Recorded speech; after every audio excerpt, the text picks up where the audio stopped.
안녕하십니까. 장사원입니다. 자, 2025년 지방직 9구 해설을 시작하도록 하겠습니다. 자, 지방직 9구 시흥정물 해설 밀비수. 자, 저는 장사원입니다.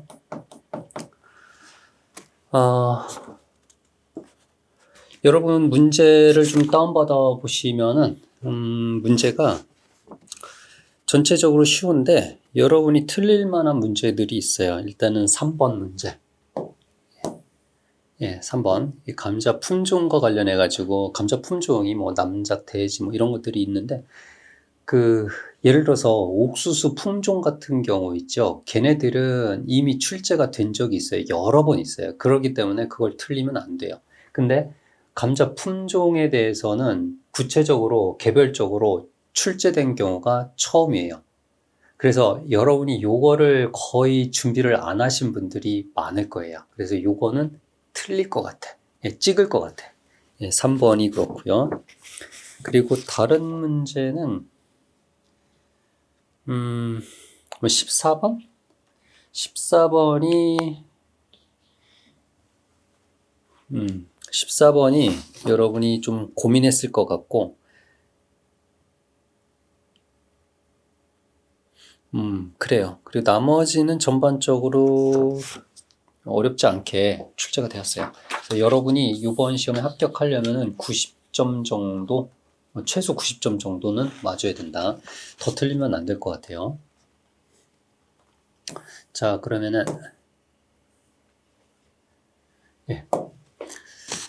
자, 풀이 진행하도록 하겠습니다. 1번 갑시다. 1번 정답 1번. 자, 우리 문제 풀 때는 키워드 잡고 옳은 거 틀린 거 확인한다. 자, 간척지 재배 키워드죠? 틀린 것.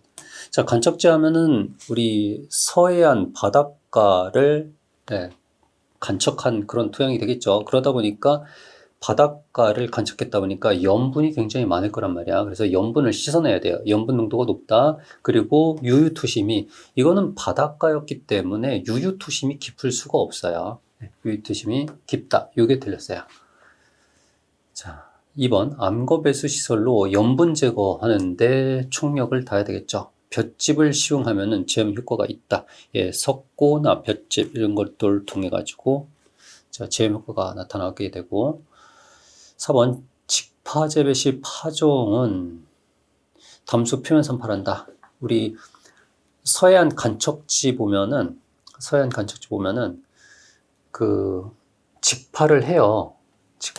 이때 직파를 할 때는 원래는 서해안 간척지가 넓은 갯벌이었던 것보다, 그러니까 면적이 꽤 넓죠. 거기다가 담수를 하고 그다음에 비행기가 윙 가면서 씨앗을 쫙 뿌리고 직파를 끝내버려요. 그래서 담수 표면 산파가 일반적이다. 건답 직파 아니고요. 담수 표면 산파가 일반적이다. 자, 2번 정답 2번.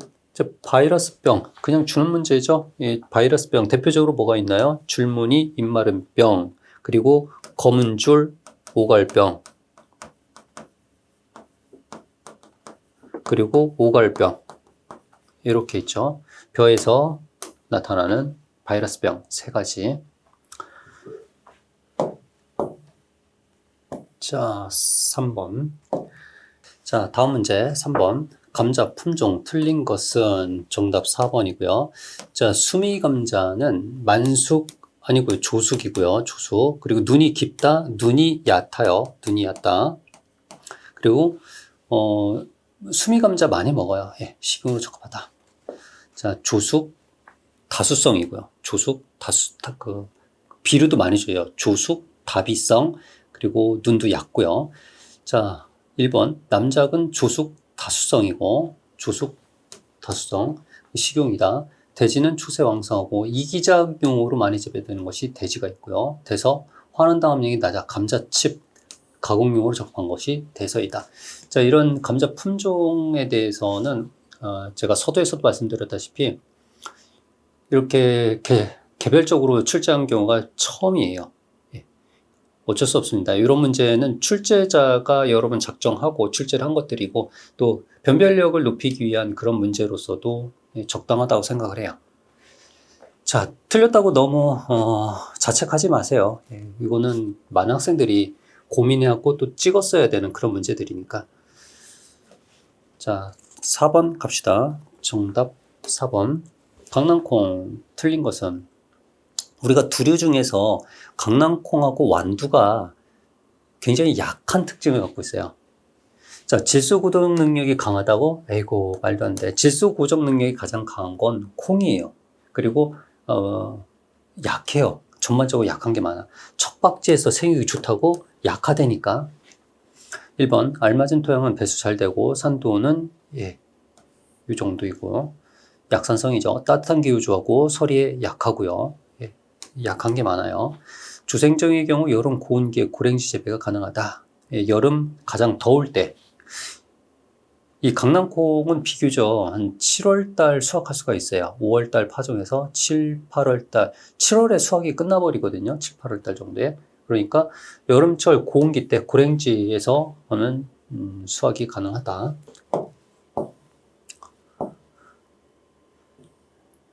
자, 5번 갑시다. 정답 1번. 팥. 이런 것은. 자, 팥은 항상 출제되는 포인트가 뭐죠? 콩과 팥이죠. 그래서 콩이 전체적으로 강하고 팥이 약해요. 팥이 약해. 근데 팥이 강한 거는 장명종자라는 거, 그리고 지하발화형이라는 거, 그런 특징이 있죠. 자, 전분은 서문섭회사에서 삶아도 잘 풀리지 않는, 즉, 맞아요. 그 전분이 잘 풀리지 않는, 그래서 우리가 팥을 먹으면은 입안에 혀 끝에 까칠까칠한 느낌이 닿죠. 발할 때 땅 위로 아니죠. 지하 발화형이죠. 땅 아래에 있어요. 지하 발화형이죠. 토양 적응성이 크고 연작장애 발생하지 않는다. 기본적으로 두류는 연작장애가 나타나요. 기본적으로 두류는 연작장애가 나타난다. 틀렸어요. 4. 냉해에 강하고 고위도 지역에서 재배가 안정적이다. 자, 냉해, 그 콩하고 비교했을 때 냉해에 더 취약하다라고 보시면 돼요. 자, 6번 갑시다. 정답 3번. 호밀길이 옳은 것을 골라라. 예, 역시 선지를 보내니까 2개씩만 옳은 게 있구나 보시면 되겠네요. 가, 호밀은 척박지에 대한 적응성이. 자, 호밀은 우리 맹류 중에서 가장 강한 것이 호밀이에요. 그래서 척박지 적응성이 낮다가 아니라 척박지에서 아주 잘 적응하고 있어. 귀리는 내동성이 약하다. 자, 우리 맹류 4인방 중에서 유일하게 월동하지 못하는 게 귀리라고 했어요. 그래서 내동성이 약하다. 봄귀리만 재배한다. 우리나라에서는. 다. 호밀은 자가 불임성이 매우 높다. 예, 호밀은 자가 불임성, 즉 타식을 한다는 얘기죠. 타식성이죠. 요 맹류 4인방 중에서 호밀만 타식하죠. 호밀만. 자, 귀리는 일반적으로 타가 수정한다. 틀렸죠. 타가 수정은 호밀만 한다. 자, 7번. 정답 2번. 옥수수 최종포 선정 옳은 것은. 자, 1. 이영주는 이삭이 나올 때까지 계속 기다린다고요? 아니야. 사람 눈에 띄면은 바로 제거를 해주는 게 좋아요. 그래서 이삭이 나오기 전에 무조건 제거를 해줘야 돼요. 이삭이 나오고 나서 제거하는 건 의미가 없어요. 그럼 그 포장 전체를 다 포기를 해야 돼요. 이삭 나오기 전에 무조건 제거를 해야 된다. 눈에 띄는 대로 바로 제거한다. 틀렸고. 2번. 종자 소독을 하고, 예. 이제 최종이잖아, 최종. 종자용이잖아. 당연히 종자 소독해야 되고, 심는 거리는 좀 넓게 재배하는 게 좋아요. 일반 재배는 그래도 한 20cm, 30cm로 이렇게 가까이 재배하는데 얘는 2배씩 이렇게 벌려줘요. 3. 종자친의 숫꽃 제거 작업은 꽃가루가 가장 왕성하게 날릴 때 한다. 자, 종자친에 우리가 옥수수를 재배할 때 이게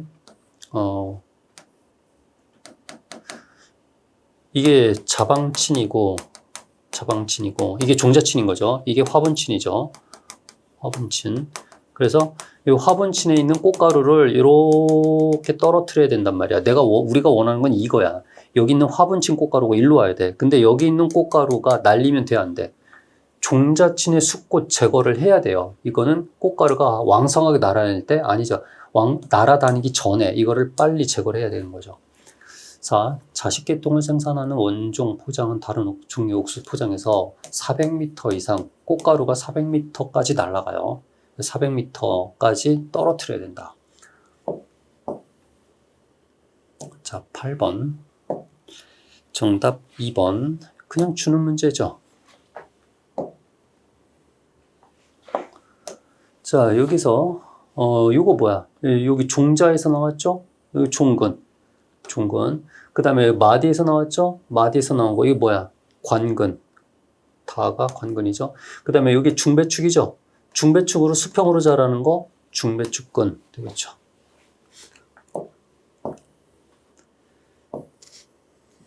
저런 그림 문제는 제가 강의할 적에 그림으로 다 그려드렸고 했던 거기 때문에 그냥 떠먹여주는 문제다. 자, 9번 정답 3번 메밀. 자, 틀린 것은 3. 이형의 현상이 있고 암술 때보다 수술이, 자, 암술 때가 이렇게 있고요. 수술 때가 있어요. 암술 때가 있고요. 수술 때가 있어요. 이게 뭐야? 장주. 이게 단주죠. 이 주자가 주두야. 이게 주두가 길잖아.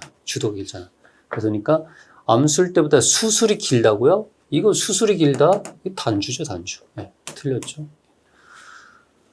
1번 종실은 수과이고, 이 메밀 종실이 굉장히 딱딱해요. 딱딱한 과일 수과이고 식물학적으로 과실에 해당된다. 우리가 취급하는 식용작물들은 식물학적으로 과실이 많아요. 식물학상 종자로 분류되는 거는 우리가 두류 있죠. 두류. 콩을 비롯하여 두류들이 식물학상 종자고 나머지는 식물학상 과실로 분류를 한다. 2번 꽃은 꽃잎이 없는 대신 꽃받침에 해당되는 꽃덮개가 있다. 꽃잎 대신 꽃받침에 해당되는 꽃덮개가 있다. 4. 개화는 아랫부분에서 시작하여 점차 선단으로 이루어진다. 아랫부분부터 위로 올라가는 거죠. 쌍떡잎 식물은 아래에서 점점 올라가면서 꽃을 피워요. 반면에 외떡잎 식물은 벼같이 외떡잎 식물은 동시에 분열이 발생하고 동시에 분열을 다 발생시킨 다음에 동시에 꽃을 펴요. 쌍떡잎은 위로 올라가면서 차례로 꽃을 피운다.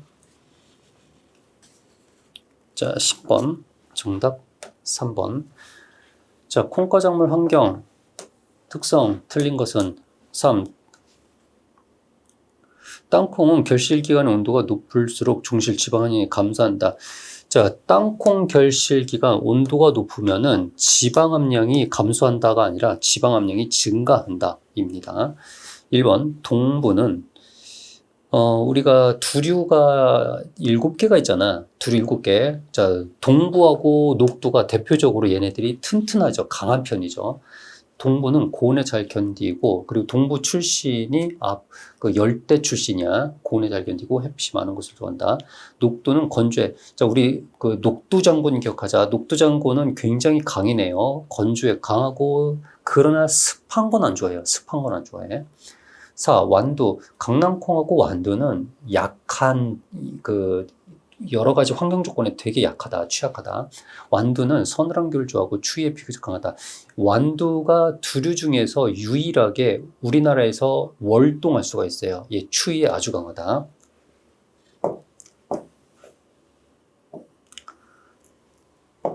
11번 정답 3번.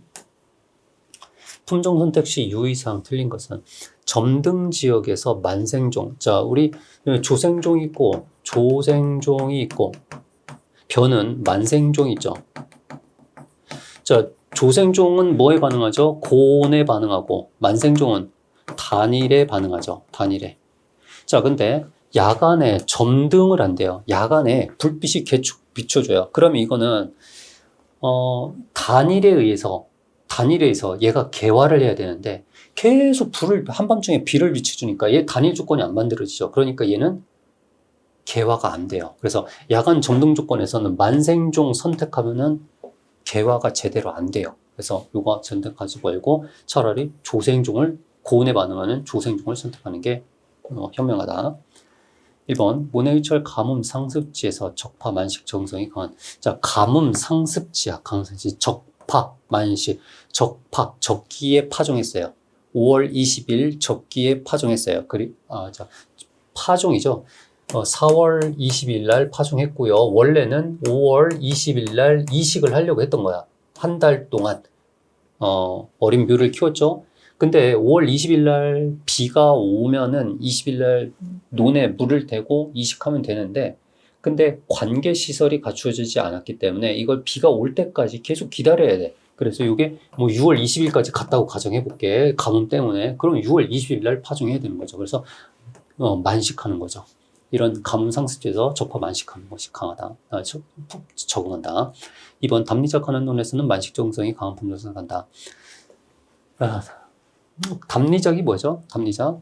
벼 재배하고, 자, 1년 365일 보시면은, 우리가 5월 20일부터 해서 3월, 6월, 9월, 12월이죠. 1년 365를 표기했을 때, 자, 5월 20일부터 10월 10일까지 벼를 재배를 해요. 이렇게 벼가 재배되고 있어요. 그리고 맹류가 들어가요. 맹류가.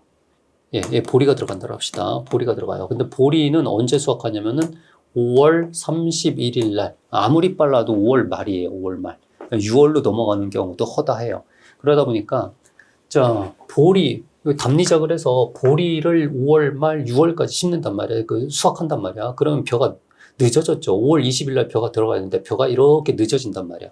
그랬을 때는 늦게 이식하는 만식 적응성을 심어야 되겠죠. 4. 직파에는 도복이 강한 품종을 선택한다. 직파가 도복에 되게 취약하단 말이야. 그래서 도복에 강한 것을 선택한다. 당연하겠죠. 12번. 정답 4번. 1번이군요. 재배벼의 온도 설명 틀린 것은 분월기 저온에서 주야 온도 교차가 작을수록 분월수가 많다. 자, 분월수를 늘리는 조건은 일교차가 큰 게 좋아요. 분월수를 늘리기 위해서는 일교차가 큰 게 좋아요. 그래서 밤에 저온 자극이 분월을 늘리게 되고요. 그리고 너무 다닥다닥 빽빽하게 이식을 하게 되면은 분월수가 감소를 하죠. 그리고 일조량 많은 게 좋고요. 물은 얕게 되는 게 좋죠. 그리고 적정한 시비량이 있는 것이 분월을 증가시킨다. 이번 수인기는 냉해에 민감한 시기다. 그렇죠. 수인기 때 감수분열기랑 겹치죠. 그래서 가장 환경에 예민하다. 3. 하루중 개화 시기에는 고온과 저온에 따라 다르다. 자, 개화는 고온에는 오전에 개화하고요. 저온 조건에서는 오후에 개화한다. 4. 등습기 지나친 고온은 유백미를 발생시킨다. 자, 유백미가 발생하는 조건이 이제 지나친 고온이죠. 지나친 고온일 때는 유백미가 나타난다. 또 유백미가 나타나는 것은 등수기 불량하기 때문에 유백미가 나타나기도 하고, 또 냉해 피해를 받았을 때도 유백미가 나타나고, 조기 재배를 했어. 예, 이런 때도 유백미가 나타나는 조건이 된다. 다음 문제. 13번. 자, 가에 들어갈 용어. 옥수수 자식 열쇠는 자식을 반복했어요. 열어서 내리면 자식 열쇠가 정지가 돼요. 자, 이 자식 열쇠. 유전적으로 각 형질의 순도가 높아졌어요. 예, 그러니까 순도가 높다는 얘기는 호모도가 높아졌다는 얘기죠. 동형적 합체가 높아졌다는 거죠. 이를 자식계통이라고 하죠. 이렇게 해서 자식을 반복해서 자식계통을 만들죠. 호모도가 높은 자식계통을 만든다. 정답 3번. 자, 14번 갑시다. 밀 옳은 것은. 자, 역시 선택지를 보니까 딱 2개 선지만 맞고 나머지는 틀렸죠. 정답 4번이고. 자, 밀가락 중 변형되어 3차망이라고 하는 특이한 모양을 한 것도 있다. 자, 가락 중에서 3차망이라고 하는 특이한 모양을 3차망을 갖는 것은 밀이 아니라 이거는 보리가 그래요. 보리가. 밀뿌리는 보리보다 청근성이다. 보통 밀과 보리 보면은 보리가 약하고 밀이 더 강해요. 밀이 건주에 더 강하고 또 추위에도 강해요. 그래서 뿌리가 더 깊게 보통 뿌리가 깊은 것이 외부 환경 조건에 더 강하게 적응한다. 자, 밀뿌리는 청근성이 아니라 심근성이야. 도복이 잘 된다가 아니라 심근성이다. 도복에도 잘 적응한다. 이렇게 봐야 되겠지.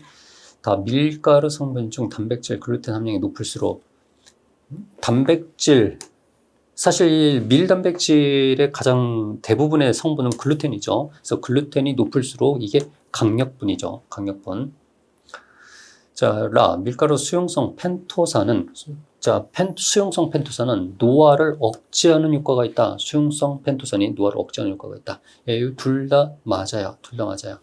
그래서 요 라 문장이 조금 생소해서 어려울 수 있을 것 같아요. 라가. 그리고 가도 그렇고요. 가와 라가 여러분 좀 어려웠을 것 같고, 그리고 수용성 펜토산도 있고 불용성 펜토산도 있어요. 이렇게 수용성과 불용성 펜토산. 불용성 펜토산 같은 경우는 제빵 적성을 떨어뜨려요.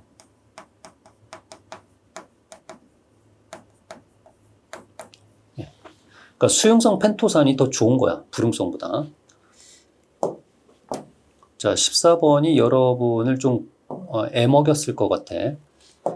15번 정답 1번 벼생육 틀린 것은 본엽이 일매 나올 때 주로 뿌리에서 흡수된 양분에 의존한다. 자, 뿌리에서 흡수된 양분에 의존하는 거, 이게 독립 영양생장을 하는 거죠. 자기 자체 뿌리에서 양분을 흡수하는 거. 이거는 일매가 아니라 내매. 내매가 나올 때부터는 종자의 양분으로 먹고 살다가 이제는 이제 독립 영양생장으로 넘어가게 된다. 2번 옆면적은 제식거리와 질소 시용량에 따라 달라진다. 제식거리가 너무 다닥다닥 붙어 있으면 지상부 옆면적이 너무 많아져요. 또 질소량도 많아지면은 지상 옆면적이 또 많아지죠. 3. 취업 주기는 영양생장기가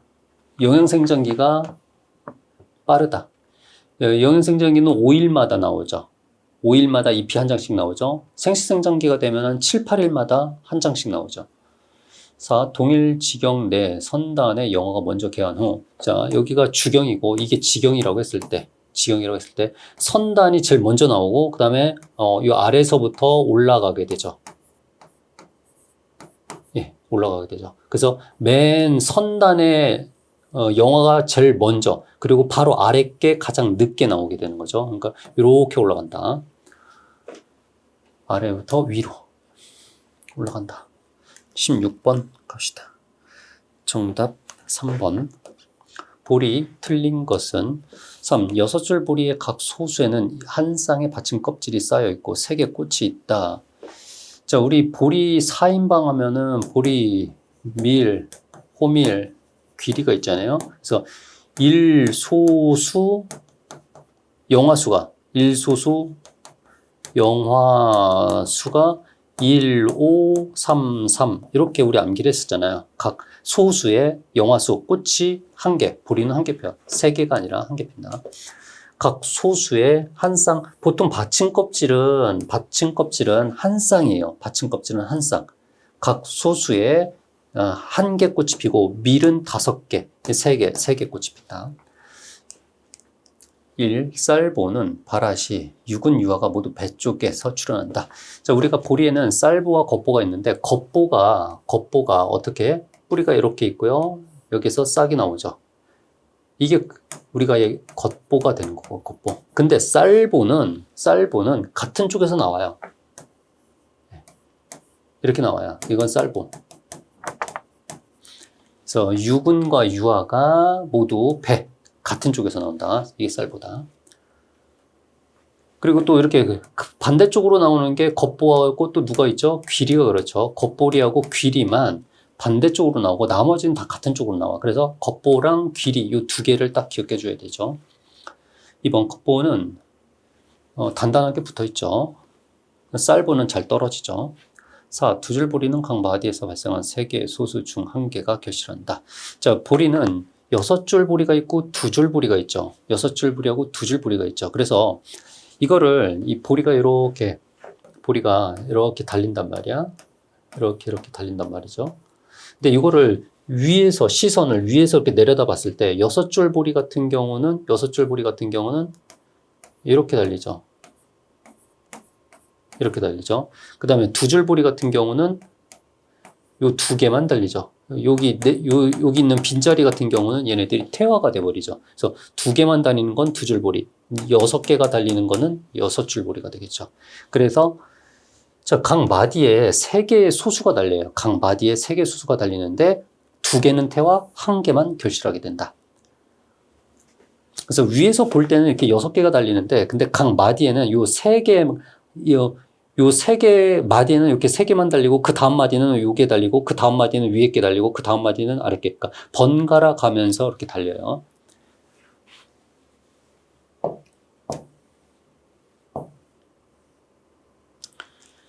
(17번) 정답 1번 수량 구성 요소 틀린 것은. 자, 이삭수를 많이 확보하기 위해서 수중형 품종을 선택하고, 자, 이삭수를 확보하는 것은 이삭은 어디에 달리는 거야? 이삭은 분월 끝에 달리는 거죠. 그래서 분월이 많아야지 이삭도 많은 거야. 그럼 분월이 많은 걸 뭐라고 하죠? 이삭이 많은 걸 뭐라고 하죠? 수수형이라고 하죠. 수수형. 요 숫자가 이삭수잖아. 이삭수. 이삭의 개수가 많은 형태. 수중형이 아니라. 틀렸죠? 2번 등승률을 향상시키기 위해서 안전등수 관객이 이전에 출수하도록 적기에 이양을 해야 된다. 그러니까 등승률을 향상시키기 위해서 안전등수 한계가 되는 출수기. 제가 보통은 우리나라에서 출수는 언제 한다고 했죠? 8월 20일 정도로 잡는다고 했었죠. 그래서 8월 20일 경우가 8월 15일에서 20일 경우가 되면은 그 우리나라 전국에서 동시자발적으로 개화를 다 하게 돼요. 좀 빠른 애들은 8월 초쯤에 개화하는 녀석들, 요거는 조생종이고, 그리고 조금 늦은 애들이 한 8월 20일 요쯤이요. 근데 8월 30일까지 넘어가는 경우는 별로 없어요. 8월 20일. 이걸 그냥 한객이라고 잡자고, 예, 임의로 그냥 한객이라고 잡았을 때, 이건 품종에 따라 달라, 지역에 따라 다르고, 그냥 저는 임의로 이거를 잡았을 때, 이거를 넘어가면 돼, 안 돼? 안 되는 거야. 그 이전에 해야 돼. 그 이후라고 하면 안 된다. 이전에 출수해야 된다는 거.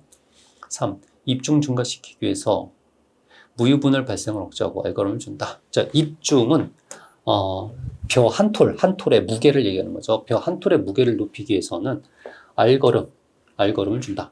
그러니까 이때가 0일, 이때가 50일, 이때가 10일 전, 20일 전, 30일 전. 0일이 여기 출수 개화가 되겠죠. 이때 시비하는 거, 25일경에 시비하는 거, 또 요때 대략 10일경, 요때를 수정기라고 하죠. 요거는 실비라고 하고, 이거는 수비라고 하죠. 그래서 요때 그 벼 알이 커지는 거니까 입중을 증가시키기 위해서는 뭘 줘야 돼요? 실비, 알거름이라고 하죠. 실비, 알거름을 줘야 된다. 4. 일수 영화수를 증가시키기 위해서는 단간 수중형. 자, 영화 개수죠. 영화 개수가 많은 게 수중형이에요. 수중형. 영화수가 많은 게 수중형이야. 대신 여기서는 이삭수가 많은 것은 수수형이고 영화수가 많은 건 수중형이다. 그리고 영화수를 늘리기 위해서는 요때 수비잖아. 여기에는 영화가 늘어나요. 영화수를 늘리는 거야. 요때는 이삭걸음을 준다. 이삭걸음이 수비다. 자, 요건 알걸음이고요. 알걸음. 이거는 이삭걸음. 18번 갑시다. 정답 1번. 수학 저장 틀린 것은 보리알 수분함량이 높을수록, 자, 수분함량이 높을수록 높은 온도에서 건조하다가 수분함량이 높으면은 높은 온도가 아니라 낮은 온도에서 건조하다가 점차 온도를 높여줘요. 예. 그러니까 보리 수분함량이 많으면 온도를 서서히 올리는 거죠. 서서히. 2번 종실용 옥수수는 이삭 껍질이 누렇게 변화요. 자, 이거는 종실용 옥수수죠. 종실용. 우리가 간식용으로 먹는 게 아니라, 이 옥수수를 쪄서 삶아서 간식용으로 먹는 게 아니라, 이거는 종실용이야. 이거는, 이 옥수수 알갱이가 노랗게 익어야 돼요. 완전히. 그래서 알갱이가 단단해져요. 단단해질 때까지. 그때 수확한다. 3. 땅콩은 꼬투리에 금을, 무늬가, 자, 꼬투리에 금을, 무늬가 뚜렷이 형성되면 수확을 한다. 4. 콩은 95% 꼬투리가, 품종 고유 색깔, 95% 꼬투리가 고유 색깔을 할 때를 R8이라고 하죠. R8이라고 하죠. 이때가, 성숙기가 되죠. 성숙기. R8이다. 자, 18번도 조금 여러분이 고민을 했을 것 같아요. 19번. 정답 4번. 감자 휴면 틀린 것은 휴면 깊이는 전기 단계가 가장 깊고 전기가 아니라 중기 때요. 휴면 깊이는 중기 때 가장 깊다라는 거. 1번 미숙감자는 성숙감자보다 휴면 기간이 길다. 이기작으로 가을 재배하는 경우 SRL 처리로 휴면을 타파한다. 예, 이기작 같은 경우는 봄 감자 재배하고 여름 감자를 재배해야 되죠. 그러니까 봄 감자 수확하고 조금 쉬었다가 바로 여름 감자 파종해야 되기 때문에 잠들어 있어요. 이거 휴면을 타파시켜서 SRL을 처리한다. 방사선 처리하면 휴면을 유도하여. 예, 방사선 처리하면은 깨어나질 못해요. 계속 잠자고 있어요. 휴면 유도하고 안전 저장이 가능하죠. 20번. 정답 4번. 코크마 옳은 것은, 자, 짧은 싹을 건조하기 쉬운 짧은 싹을 보통은 코크마 싹은 30cm 정도로 잘라요. 코크마야. 여기서 이제 싹이 올라오죠. 그러면 30cm 정도, 여기 30cm 정도로 자르고 나머지 5cm는 남겨놓죠. 근데 이제 싹이 짧은 것들이 있어요. 이렇게 짧은 애들. 요거는 대략 요거 긴 30cm의 절반, 15cm 정도 되는 거죠. 이랬을 때 또 건조하기 쉬운 땅에서는 이렇게 빗심기를 한다. 빗심기를 하게 된다. 자, 짧은 싹 같은 경우 건조하지 않을 때는 이렇게 수직을 심어요. 예. 건조하지 않을 때는 수직을 심고 건조할 때는 빗심기를 한다. 자, 1번. 이질 4배체 아니죠. 동질 6배체죠. 동질 6배체이다. 동질 6배체. 그리고 인위적 계열에서는 장일 처리가 아니라 단일 처리를 하게 되죠. 얘는 전형적인 단일 식물이고 단일 처리에서 개화가 된다. 3. 질소를 많이使用하기는 전분 함량이 증가한다. 질소를 많이 주면은 안 돼요. 예, 그 코크마 전분을 높이려면은 오히려 인산과 칼륨을 12를 늘려야 되고, 자, 질소를 많이 주게 되면 전분 함량이 감소한다야. 자, 이렇게 해서 해설을 마치도록 하겠습니다. 지금 여러분이 보시면 재배보다는 식작이 더 어려웠어요. 예, 제가 앞에서도 말씀드렸다시피 3번하고 그리고 여러분이 한 14번 그리고 16번, 14, 16번 같은 경우는 고민을 많이 했을 것 같아요. 예, 그 정도에서 고민해야 되고 다른 부분에서는 여러분이 기본적으로 다 맞아야 되는 그런 문제들이다. 자, 여러분이 이제 시험을 마쳤으니까 결과만 기다리거든요. 그 결과가 나올 때까지는 일정한 기간이 있잖아요. 이 기간 동안 여러분이 그동안 계속 공부해놓은 여러분의 에너지를 다 한 방에 다 쏟았잖아요. 그 시험 당일날. 그리고 요 시간만큼은 결과 나오기 전까지 푹 쉬세요. 그리고 하고 싶은 거 다 하세요. 그동안 못했던 거 싹 다 하세요. 이거 결과 나오기 전까지 전전긍긍 해봐야 아무 의미 없어요. 이미 결과는 다 나왔단 말이야. 그러니까 충분히 쉬고, 그리고 그 여러분이 힐링할 수 있는 그 여러 가지 여러분만의 그 방법을 찾아보세요. 그리고 당락 결과가 나오는 날, 자, 결과가 나왔어요. 합격하신 분들은 뭐 하면 돼요? 이제 면접 준비하시면 되고, 그리고 탈락되신 분들은 자기 인생을 다시 한번 설계를 해야 되겠죠. 그때 고민하세요. 지금 푹 쉬자라는 거. 그리고 이제 합격하신 분들도 면접 준비하시고요. 면접까지 최종 합격을 하잖아요. 그러면 이제 발령 나기까지 한 몇 달 있어야 되거든요. 그 몇 달 있는 동안도 좀 가능하면 쉬는 게 좋고, 아니면 여행 가실 분 여행 갔다 오시고, 발령 받으면은 여러분이 어디 멀리 갈 수 있는 시간적 여유가 없어요. 그러니까 발령 받기 전에 여러분 인생을 최대한 만끽하셔야 돼요. 왜냐면 여러분이 그동안 열심히 노력했잖아. 예, 그거에 따른 여러분의 어떤 보상을 해줘야 돼. 아시겠죠? 반대급부를 좀 받아야지 또 내가 좋은 기운 받고 열심히 일할 수 있단 말이야. 여러분들은 공무원이 되는 것이고, 공무원이라는 거는 우리 국민들에게 보다 나은 서비스를 제공하는 거잖아. 이 여러분의 약간의 희생이 필요해요. 여러분 전체를 희생하라는 게 아니죠. 여러분 삶을 전부 희생하기보다는 국민들에게 분명하게 서비스를 제공해야 된다는 걸 절대 잊지 말자. 아시겠죠? 여러분 공무원이니까 사기업 직원이 아니잖아요. 됐습니다. 여러분에게 좋은 행운이 다가가기를 희망합니다. 수고했습니다.